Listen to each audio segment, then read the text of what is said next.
What's good with y'all?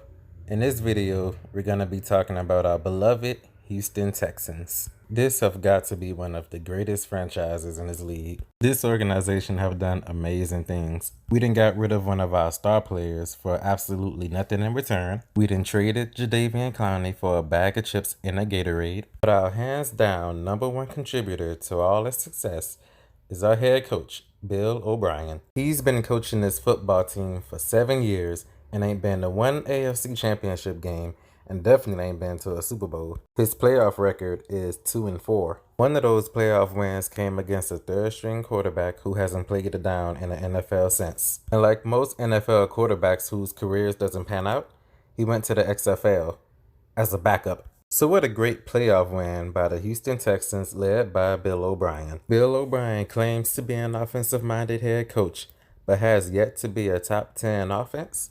In 2017, we had DeAndre Hopkins, Will Fuller, and Bruce Ellington, and I don't even know where Bruce Ellington is today. Fast forward to 2019, where we have DeAndre Hopkins, who's now a 4-time Pro Bowler. We have Will Fuller, Kenny Stills, and not to mention the talent that Darren Fells brings. And you still have yet to be a top 10 offense?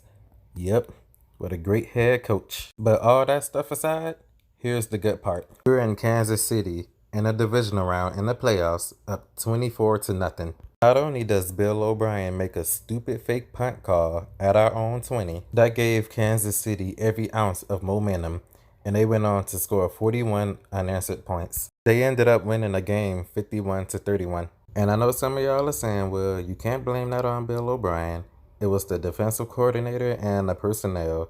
Gotcha. It's been reported that Bill O'Brien was going to bring back the same DC despite the massacre. But what ended up happening was the DC decided to step down, which ended up paving the way for another defensive coordinator. Now, of course, a head coach normally wouldn't be able to make these calls, but our actual GM was fired before the season, making Bill O'Brien the head coach and the interim GM. We can thank our wonderful owner, Cal McNair. So after being completely humiliated in the playoffs, any other GM would have been like, all right, man, we seen enough. You've been coaching this team for nearly 8 years now.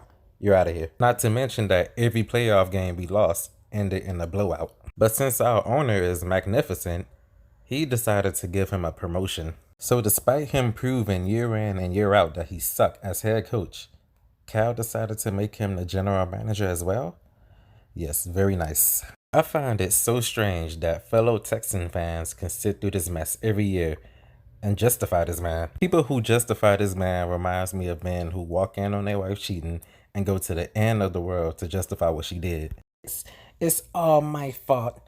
I should have handled my business. She has emotions. I argue with this dude named Big Fella on the comment sections on YouTube. I was criticizing Bill O'Brien, and he's like, that shows the kind of fan you are. Look, man, I'm not an optimist, all right?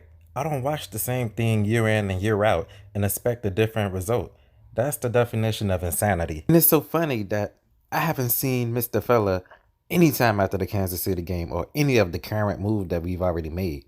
I haven't seen him at all. And the crazy thing is, I was planning on making this video before the Texans decided to trade DeAndre Hopkins. Like, this wasn't even part of the plan. I don't even have the appetite to cover this topic. I'm still taking that in. It's just unfortunate for a franchise to be this talented, but to have a front office that is extremely incompetent.